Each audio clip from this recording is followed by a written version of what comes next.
CM Revanth Reddy కక్షపూరిత రాజకీయాలు చేస్తున్నారని మండిపడ్డారు బీఆర్ఎస్ నేత బాల్క సుమన్. ప్రజా సమస్యలు పక్కదారి పట్టించేందుకే ఈ కార్ ఫార్ములా కేసు తీసుకొచ్చారని ఆగ్రహం వ్యక్తం చేశారు.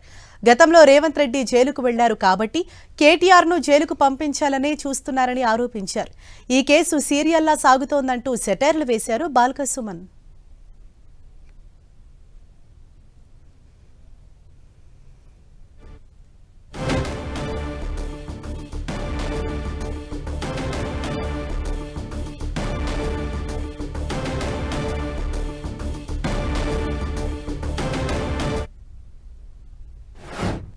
చిల్లర రాజకీయం చేస్తా ఉన్నాడు, థర్డ్ క్లాస్ రాజకీయం చేస్తా ఉన్నాడు. ఆయన కేవలం కేటీఆర్ గారిని ఎట్లన్నా చేసి జైలుకు పంపించాలి.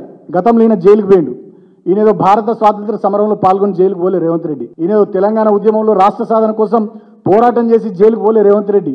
ఎందుకు జైలుకు పోయిండు గతంలో రేవంత్ రెడ్డి అంటే 50 లక్షల నోట్ల కట్టలతో మా ఎమ్మెల్యేను కొని ఆనాడు వాళ్ళ గురువు అయినటువంటి చంద్రబాబు నాయుడుతో కలిసి ఇక్కడ ప్రభుత్వాన్ని పడగొట్టాలని కుట్ర చేసి దాంట్లో భాగంగా అడ్డంగా దొరికిపోయి ఆయన జైలుకు పోయిండు. ఆనాడు ఆయన జైలుకు పోయిండు కాబట్టి ఇక ఎట్లన్నా చేసి కేటీఆర్ గారిని జైలుకు పంపించాలి, కక్ష తీర్చుకోవాలి. మరి ఆయన చేసింది తప్పుడు పనికి జైలు పోయిండు అనేటటువంటి ఆ పశ్చాత్తాపం ఆయన లోపల లేదు.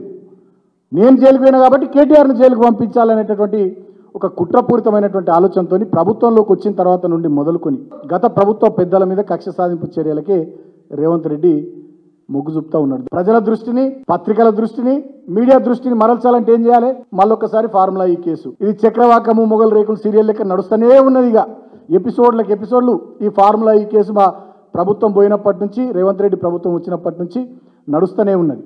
రేవంత్ రెడ్డి గారు వారి బడే బాయ్ అయినటువంటి నరేంద్ర మోడీ గారు, రేవంత్ రెడ్డి, బీజేపీ ఇద్దరి చీకటి ఒప్పందంలో భాగమే ఇవాళ కేటీఆర్ గారి మీద ప్రాసిక్యూషన్కు గవర్నర్ గారు అనుమతి ఇవ్వడం. అది తప్ప ఇంకోటి లేదు.